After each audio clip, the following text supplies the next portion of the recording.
이스라엘이라는 나라가 지금 전 세계에 주목을 받고 있는 것 중에 하나가 얼마 전에 이제 또 팔레스타인 그 민족과 전쟁을 또 벌였었죠. 뭐 전쟁, 큰 전쟁은 아니지만 서로 공격을 하고 또 많은 사상자가 발생하고 그런 가운데 최근에 그 보도된 내용을 보니까 이스라엘 전 국민이 마스크를 다 벗었다. 그러면서 어느 우리 한국의 방송국 기자가 들어가서 그 현상을 취재를 한 게 방영이 됐어요. 정말 해변가에 모든 이스라엘 그 국민들이 다 마스크를 벗고 수영을 즐기고 시장에 그렇게 많은 인파들 가운데서도 또 마스크를 다 벗고 그랬어요.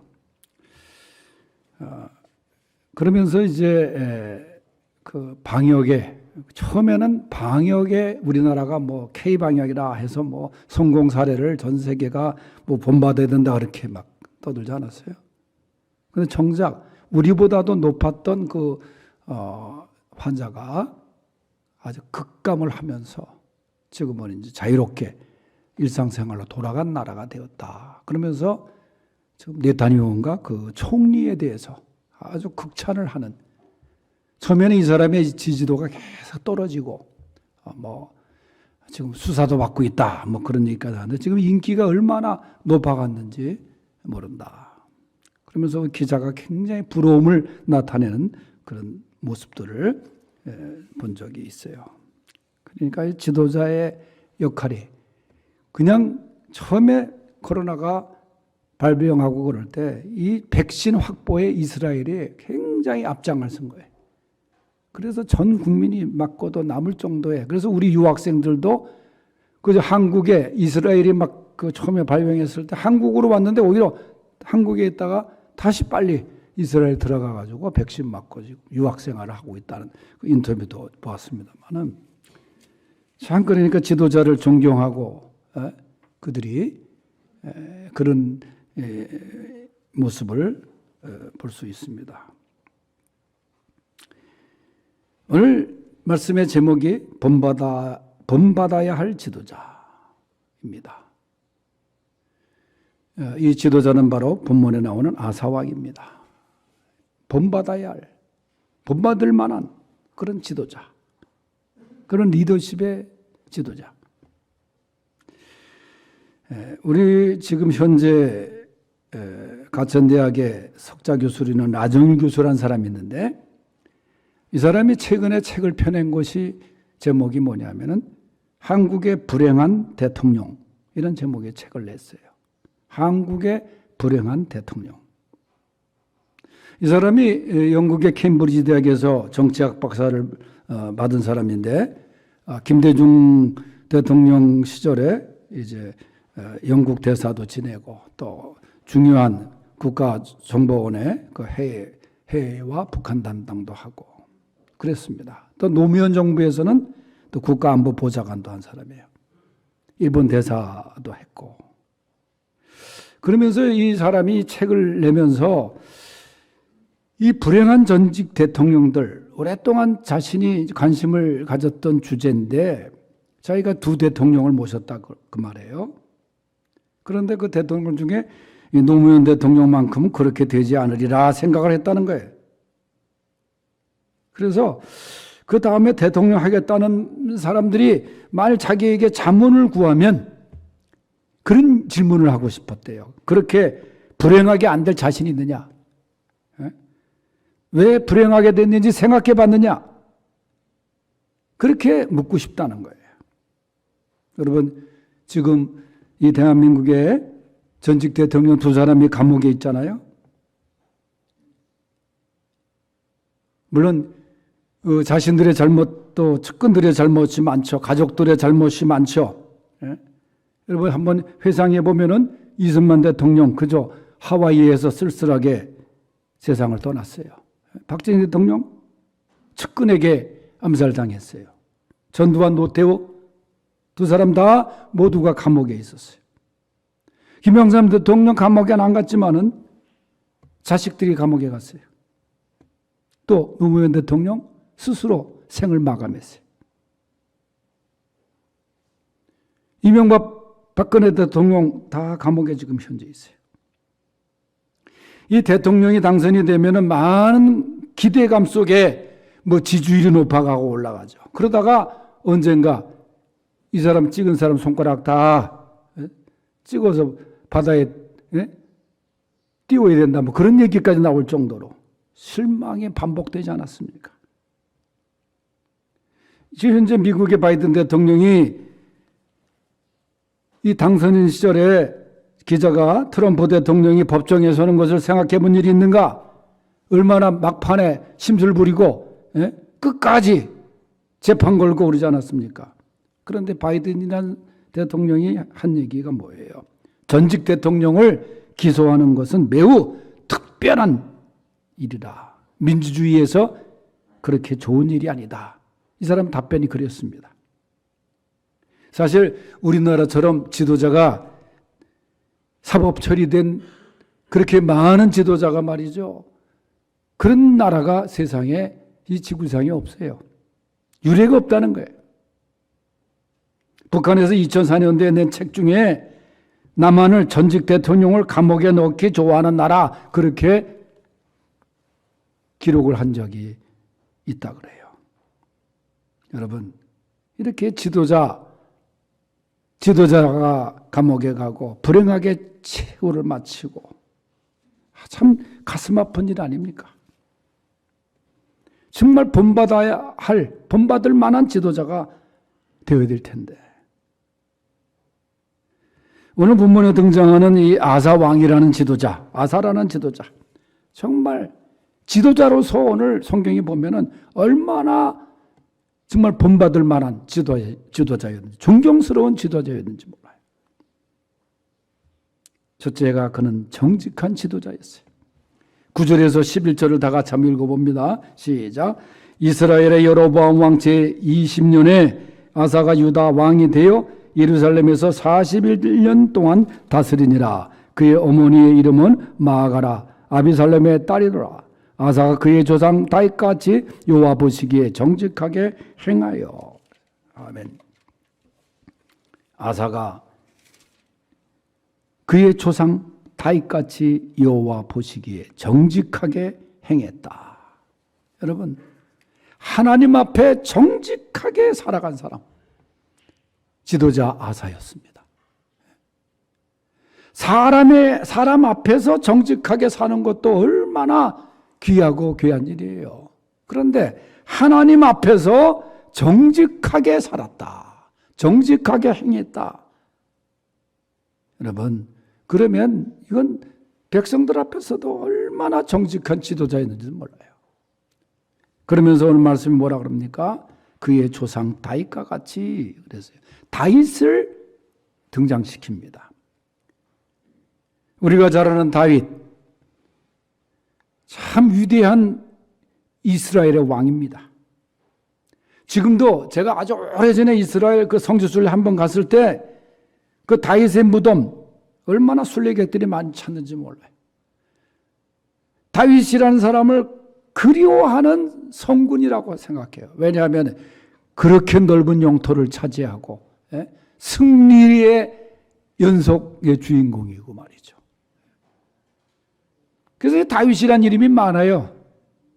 그 다윗을 좀 다윗처럼 살았으면 해서 막 부모들이 그 다윗 그렇게 진 것 같아요. 그런데 이 다윗이란 사람의 예를 든 거예요. 그 조상 다윗같이 여호와 보시기에 정직하게 행했다.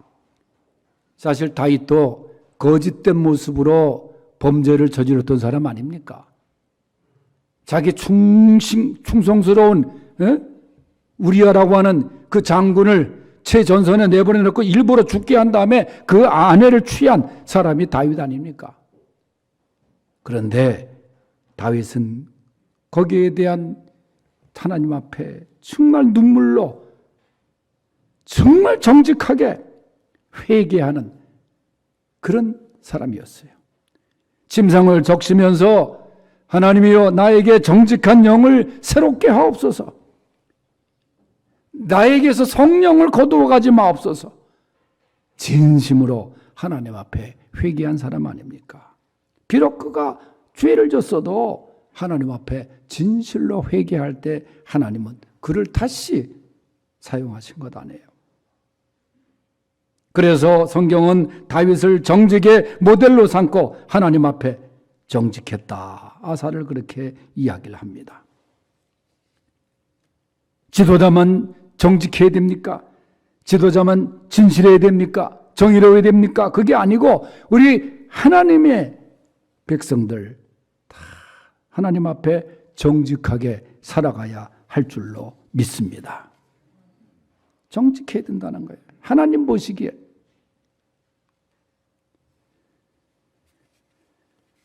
여러분 얼마 전에 서울역 앞에서 서울역 앞에 청량리역 앞에 보면 노숙자들이 많이 있지 않습니까? 그런데 서울역 앞에 이 노숙자들이 이제 자주 드나드는 곳이 파출소인데 지구대인데 지난 5월 12일 날 오전 8시쯤에 그 서울역 파출소에 60대 노숙인 한 사람이 들어왔어요. 근데 노숙인 담당한 사람의 그 경찰관 이름이 박아론이야.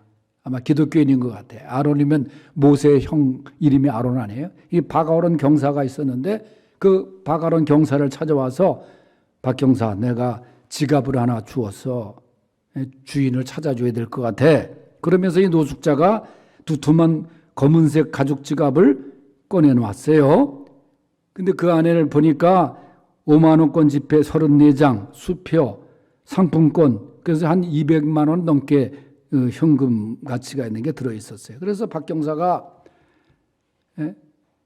그걸 바꾸서 참 그 얘기를 들어보니까 이런 얘기를 하는 거예요. 사실 내겐 길거리에서 줍는 100원짜리 하나도 소중한데 노숙자 얘기가. 그런데 이 돈이 어디 쓸 돈인 줄 알고 내가 가져가. 지갑 주인이 아마 몸이 안 좋아서 병원비로 쓰려고 했다고 하면 어떻게 해? 그러면서 이 노숙자가 박 경사에게 그 지갑을 내놓은 거예요. 그랬더니 박 경사가 그 경찰이 그랬어요. 6개월 동안 이 지갑 주인이 안 나타나면은 이 지갑을 주운 사람이 소유할 권리가 있어요. 그랬더니 주인을 못 찾아도 내 건 아니야. 대신 언젠가가 됐건 꼭 찾아줘. 그러면서 이 노숙인이 떠났어요. 그래서 마침 그 지갑 안에 찾아보니까 명함이 있어서 연락이 돼가지고 그 주인이 4시간 만에 그 파출소로 들어왔는데 그냥 돈 하나 건드리지 않고 그대로 전달이 됐어요. 그래서 그 주인이 그런 얘기를 해요. 애들 2명이서 어버이날이라고 50만 원씩 용돈을 줬는데 그걸 이제 11일 날 저녁에 서울역에서 아마 흘린 것 같다. 그러면서 그 노숙인 그 지갑을 갖다 준 사람을 꼭 찾고 싶다.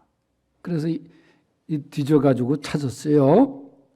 그 노숙인이 또 공부를 많이 했는데 책을 읽고 있었던 것을 이제 발견해가지고 근데 자꾸만 오라 그래도 안 온다 그래. 그래서 설득해가지고 왔는데 그 지갑 주인이 너무너무 감사하다. 그런데 이 노숙인이 그런 얘기를 해요.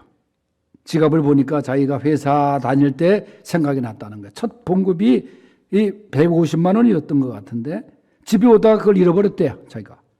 그 봉급을 잃어버리고 잠도 못 잤다는 거예요. 속상해서. 그래서 이 지갑 주인도 나랑 똑같이 그렇게 끙끙 앓으면서 며칠을 보낼 것 아닙니까? 자기도 건축업을 하다가 실패해가지고 노숙 생활을 시작했는데 그러면서 사례비 주는 것도 거절하고.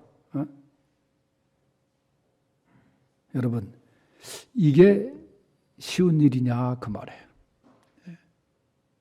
뭐 여러분 같으면 다 막히겠지만은 이 노숙인 신분에서 정말 말대로 동전 하나도 필요한 사람인데 아까운 사람인데 이게 얼마 전에 신문에 나왔던 기사입니다. 그저 정직한 사람, 정직한 하나님의 사람들이 되시기를 바랍니다. 두 번째, 이 본받아야 할 지도자 아사 왕은 개혁의 갱신의 지도자였어요. 12절부터 13절까지 읽어보겠습니다. 12절에서 우리 13절 시작. 남색하는 자를 그 땅에서 쫓아내고 그의 조상들이 지은 모든 우상을 없애고 또 그의 어머니 마아가가 혐오스러운 아세라상을 만들었으므로 태우의 위를 패하고 그 우상을 찌고 기드론 시냇가에서 불살랐으나. 아멘. 여러분, 아사 왕이 즉위하고서 한 일이 뭐예요? 하나님이 싫어하는 것들 다 없애버리고 불태워버리고 다 개혁했다는 거예요. 남색하는 자를 그 땅에서 쫓아내고 동성애자를 다 쫓아내버리고 우상을 다 없애버리고 심지어는 그의 어머니가 만든 그 우상상을 다 불살라버리고 더 놀라운 것은 태후의 자리까지, 임금의 어머니 자리까지 그 직위를 다 폐해버렸다 그 말이에요. 여러분, 이 개혁이라는 게 말이죠, 다른 사람 개혁시키는 것부터 하는 게 아니에요. 오늘 말씀해 보니까 자기 자신부터 시작한 거예요. 그게 진정한 개혁이에요.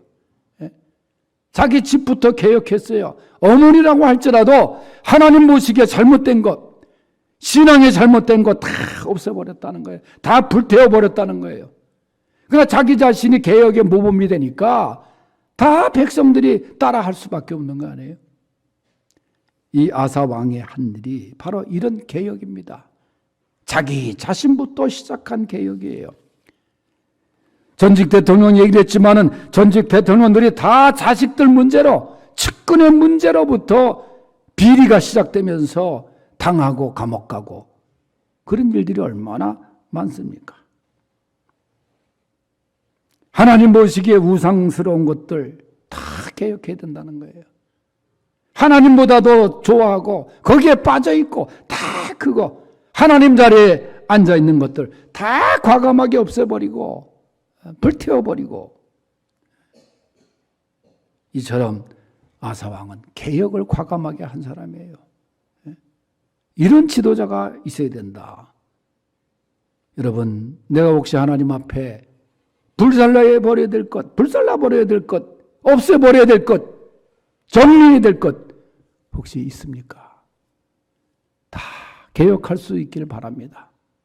그게 살 길이에요. 하나님께서 원하십니다. 세 번째는 하나님 앞에 온전한 지도자가 되어야 됩니다. 14절부터 15절 시작.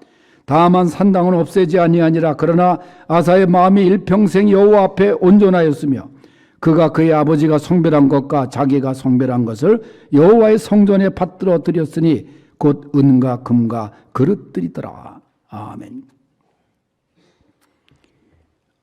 아사의 일색을 그린 한마디의 말씀이 14절에 보면 아사의 마음이 일평생 여호와 앞에 온전하였느니라 그랬어요. 온전하였다. 부분적으로 믿은 것도 아니에요. 부분적으로 섬긴 게 아니에요. 부분적으로 드린 게 아니에요.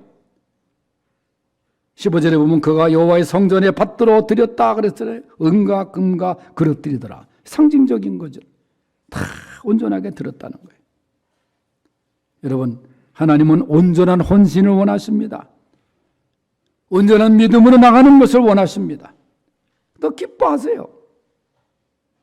마음을 다하고 힘을 다하고 목숨을 다하여 하나님을 사랑하라고 말씀하셨어요. 이게 바로 온전한 사랑을 의미하는 거예요.